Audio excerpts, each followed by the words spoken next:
ચાલુ છે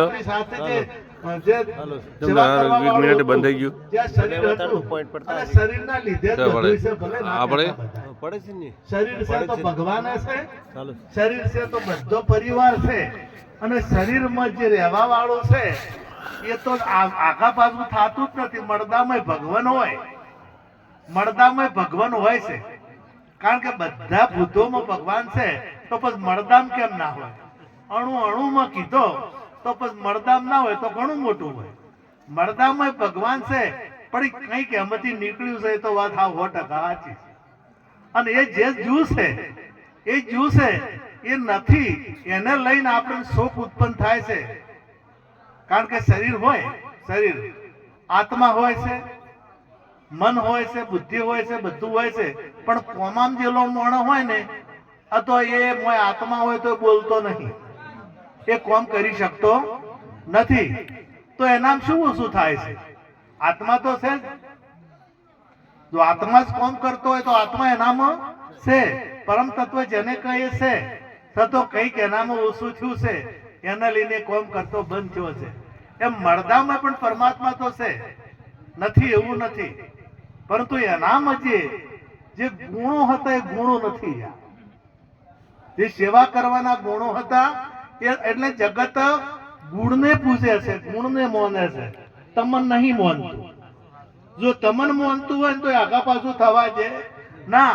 આપણે દેશી કહેવત છે કે ગણ ચેડ પૂજા. જો ગુણ ના હોય ને તો આ પેટી તમે હોય ના લાવો, આ ગુણ ના હોય તો ઢોલકા તમે હોય લાવો. જો વાગત તાન છૂટી ગયેલા હોય તો આ તમારામાં જેટલી ગડા ગુણો છે ને એટલી ગડા તમને વાહ વાહ કરશે. તમારામાં ગુણો છે એટલી ગડા વેવાઈ મોમા કાકા મહા દીકરા પુત્ર પત્ની બધા હગા વાલા એટલી ગડા. પણ જે દાડે આ ગુણ નથી ને એ દાડે તરત તમને બધા કહે કે હવે વાર મત કરો, તરત તમને.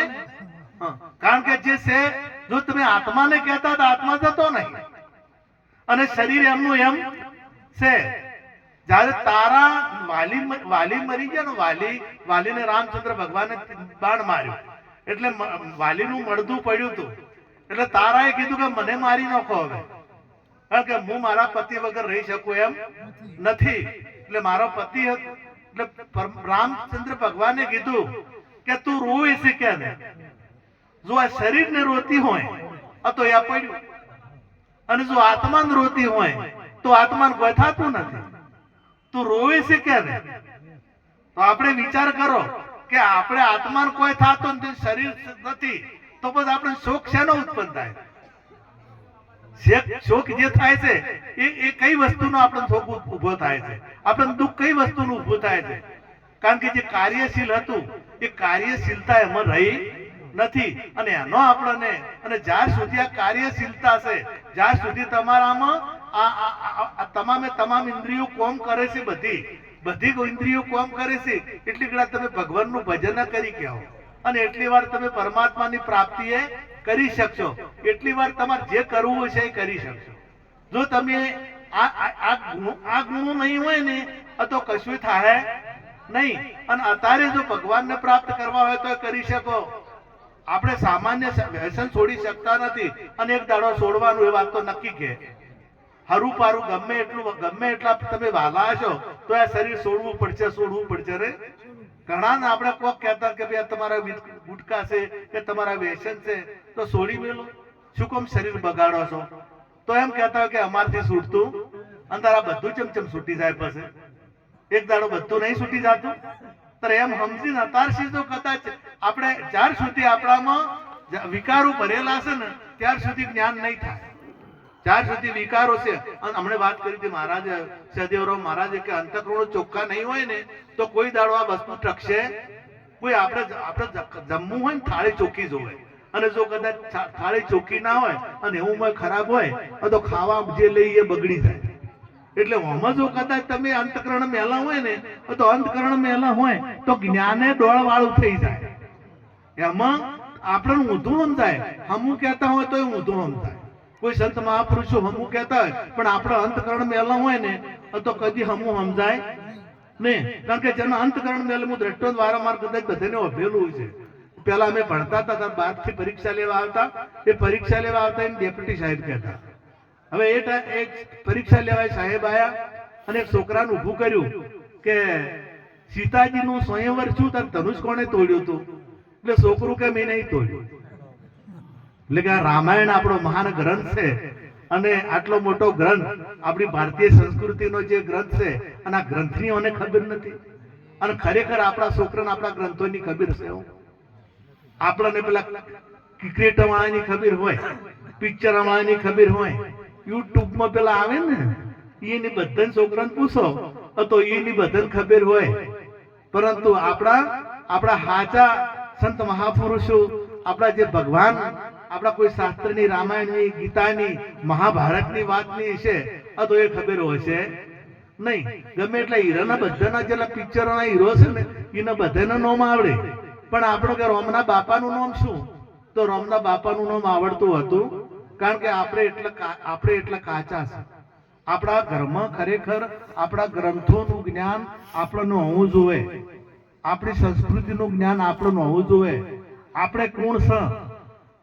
હું આધ્યાત્મિક વાત નહીં કરતો, હું પ્રાથમિક વાત કરું છું કે તમે કઈ શાખાના છો, કેવા છો, તો આપણે ગૌરવ હોવો જોઈએ.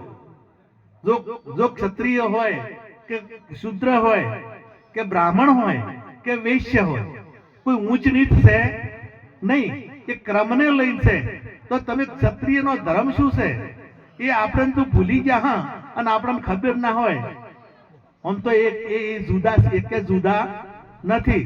ધર્મનું રક્ષણ કરવું એનું નામ ક્ષત્રિય કહેવાય, સેવા કરવું એનું નામ શુદ્ર કહેવાય, અને જે આવે હગરે બીજે પોકાડે એનું નામ વૈશ્ય કહેવાય, અને જ્ઞાન આવે એને બ્રાહ્મણ કહેવાય. એટલે ચારે ચાર આમ તો શરીરમાં છે, ચારે ચાર શરીર છે, પણ સતો તમને જે પદ મળ્યું છે એ પદનું ગૌરવ હોવું જોઈએ કે ના હોવું જોઈએ?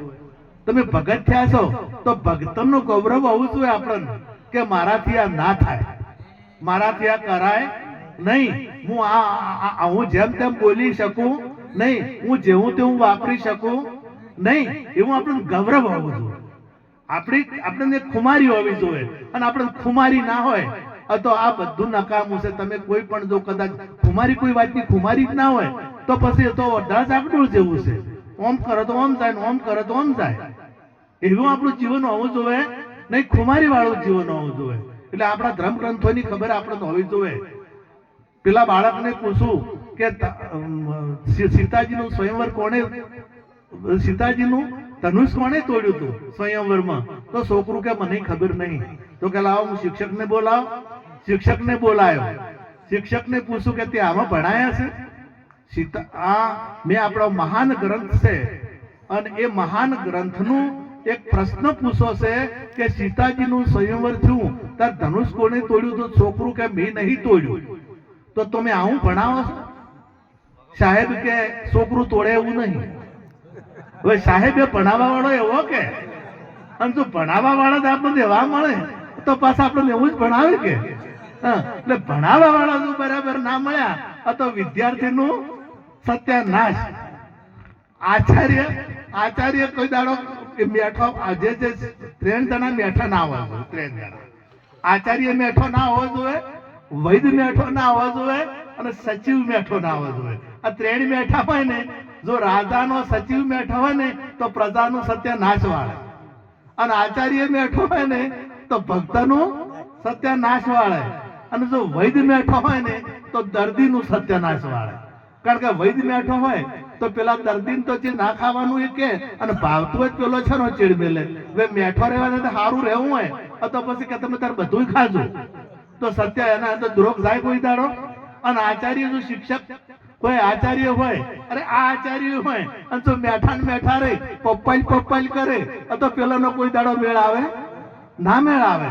અને પ્રધાનનો સચિવ, સચિવ એટલે પ્રધાન.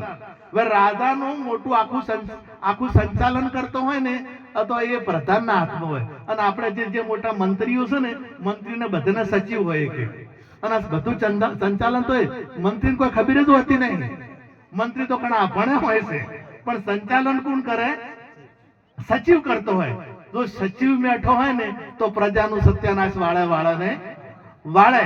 એટલે ટ્રેન કોઈ દાડો બેઠા હોવા જોઈએ. હવે આ શિક્ષક એમ કહેશે કે સાહેબ છોકરું તોડે એવું, હા તો સાહેબ કે આ તો ભણાવનાર એવો છે. એમ કરો, ગામના ભેળા કરો. ગામના ભેળા કર્યા, સરપંચને બોલાયા, આખી બોડી બનાવી, કમિટી બોલાવી અને કે એક અરજી લખી આલો, તમારો માસ્તર છે ને તમારા છોકરા કોઈ દાડો નોકરીએ જાહે ને, એટલે હું બીજો માસ્તર મોકલું, બીજો શિક્ષક મૂકું.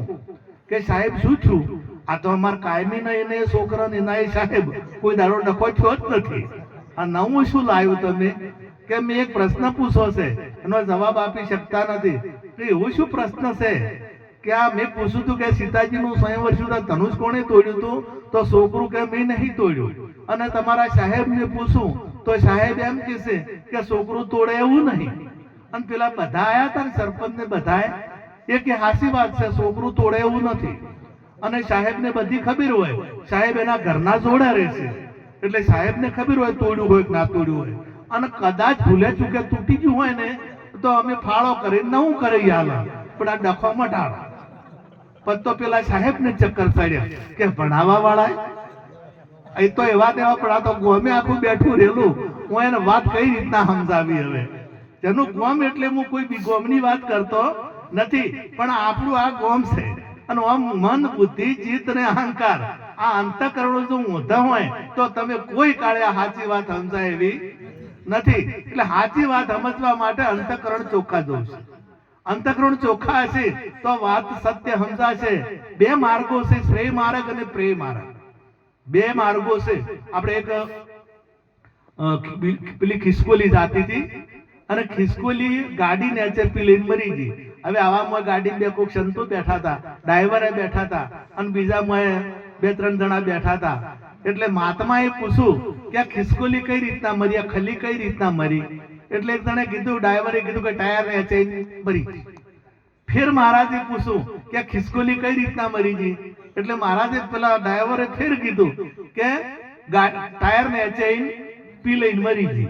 એટલે મહાત્માએ ત્રીજી વખત પૂછ્યું કે ખિસકોલી કઈ રીતના મરી?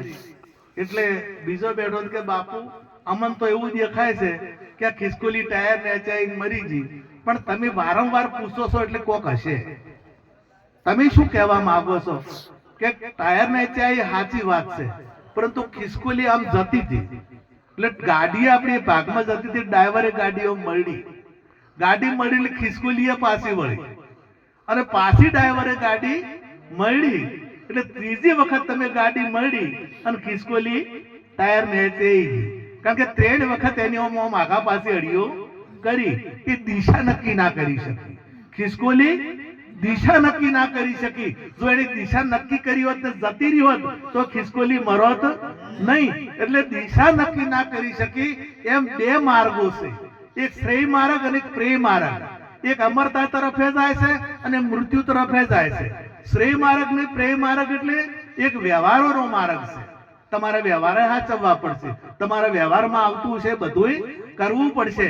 અને જે પ્રેય માર્ગ એટલે પરમાત્મા તરફ જાય છે, એ માર્ગ બે પલ્લમાં પગ રાખી અને માછલી વહેતા તો વહેતા હે ના કે એકમાં રાખવા જાઓ તો ઉધળી જવરાશે. એટલે અર્જુને બે પલ્લમ પગ રાખ્યા હતા ને, અને બે પલ્લમ પગ રાખી અને મનની માછલી વહેતી હતી. મન વેધાણું વાલાની સાથ મારો વાલો વિસાર્યા ના વિસરે. મનની માછલી વેધાણી હતી, અને મનની માછલી વેધાયા પછી દ્રૌપદી રૂપી ભક્તિ આ પોચને મળી. તમે પેલા પોચની વાત ગણતા હો ને, મહાભારતમાં મહાભારત પૂરું થાય ને એટલે પેલાના બધા મોક્ષ મળી જાય છે. જે વાપરતા હોય એને મોક્ષ મળે છે કે નહીં મળતો? તો તમારા જો કદાચ આપણે મળવા જોઈએ કે ના મળવા જોઈએ, પણ સાચી વાત સમજાતી નથી. આ દ્રૌપદી રૂપી ભક્તિ આ પોચન મળી, અને આ પોચન મળી એટલે ખબર પડી કે આ રથ હું ચલાવતો, આ રથ ચલાવવા વાળો કોક બીજો હશે. જયારે દ્રૌપદી મળે છે ને એટલે પછી અર્જુનનો રથ કૃષ્ણ ચલાવે, એના પછી કૃષ્ણ ચલાવે. એમ આ રથ છે ને એ મેં કર્યું મૂર્ખ તું મિથ્યા બકે. ઈશ્વરની ઈચ્છા વિનાના તણકલું તોડી શકે. ઈશ્વરની ઈચ્છા વગર આપણે ઓગળી હલાવી હોય તો હલતી નથી. આપણે પગ આગા પાછો કરવો હોય તો થતો નથી. આપણે કે હું કરું પણ મિથ્યા બકે છે, તો આપણાથી કોઈ થતું નથી. સતો મનુષ્યની એક છૂટી આલી છે, કર્મ કરવા. તમારે જે કરવું હોય કરી શકો, ભેંસને જે કરવું હોય ના કરી શકે, ગાયને જે કરવું હોય ના કરી શકે, આ ઢોરને પશુને નક્કી ખોરાક નક્કી છે એમના માટે, બધું એમના માટે નક્કી છે, બોલવાનું હોય એમના માટે નક્કી છે. તમને જે છૂટ આલી કે તમારે જે બોલવું હોય બોલો, જે ખાવું હોય ખો, તમારે જે પહેરવું હોય જે પહેરો, તમારે જો જવું હોય જો, તમારે ભજન કરવું હોય તોય છૂટી, પોટલીઓ પીવી હોય તોય છૂટી, અને અડમાલા કરવા હોય તોય છૂટી, સીધી રીતે રહેવું હોય તોય છૂટી, કોકના જેઠા કોતરવા હોય તોય છૂટી, ઢોરણ સાર નોખવી હોય કોકના નોખવી હોય તોય. આટલી છૂટી બોલો કોઈ મળી છે? તમે વિચાર કરો, આટલી છૂટી બીજા કોઈ મળી નથી. અને તમને ભગવાને એટલા માટે છૂટી આલી છે કે તમે પ્રભુનું ભજન કરો, પરમાત્માની પ્રાપ્તિ કરી શકો, અને પરમાત્માનું ભજન કરી અને પરમાત્મા સુધી પહોંચી શકો, એટલા માટે આ છૂટી મળી છે, બીજા હેતુથી મળી નથી. પરંતુ મને દુરુપયોગ કર્યો, જે છૂટી મળી એનો દુરુપયોગ કર્યો. જો કદાચ ચાકુ હોય તો ચાકાથી ખૂને થાય, અને ચપાતી આપણે શાકભાજી સામરવી હોય અને સંતોને કે ભક્તોને કુટુંબને જમાડવા હોય તો હવે મને ઉપયોગ કરતા ના આવડે, જેલમાં જવું પડે કે ના જવું પડે? અને જો આ શરીર મળ્યું છે અને આ શરીરનો તમને ઉપયોગ કરતા નહીં આવડે તો લખ 84 ની જેલ છે ને સહેજ. એટલે લખ 84 ની જેલમાં ના જવું હોય તો પ્રેમ માર્ગ જે છે એ પ્રેમ માર્ગ ને શ્રેય માર્ગ, આ બે માં પલ્લમ પગ રાખી અને મનલી માટલી વહેતાય તો ભક્તિ ભાવશે ને ભક્તિ ભાવશે. એક અમરતા તરફ જાય છે, એક મૃત્યુ તરફ જાય છે. અમરતા તરફ જે ભક્તિનો માર્ગ છે એ અમરતા તરફ જાય છે, અને જે વિષયોનો માર્ગ છે એ મૃત્યુ તરફ જાય છે. એટલે તમારે મરવું હોય તો તમારા હાથની વાત, અને ના મરવું હોય તો તમારા હાથની વાત. તમારે અમર થવું હોય તો તમારાની હાથની વાત, અને લોક 84 માં જવું હોય તો તમારા હાથની વાત. તમારે શું કરવું શું ના કરવું એ તમને ભગવાને છૂટ આલી છે. તમારે જે કરવું હોય તમારી મરજી. હવે તમે જે કરવું હોય એ તમારે શું થવું છે? ગોગા થવું છે તો એ છૂટી, બરોબર. સંત થવું હોય તો સંત એસી કરણી કરે તો નર્મથી નારાયણ થાય. ઘણા બધા સંતો બાકી છે. આટલું કહી મારી વાણીને વિરામ આપું. સદગુરુ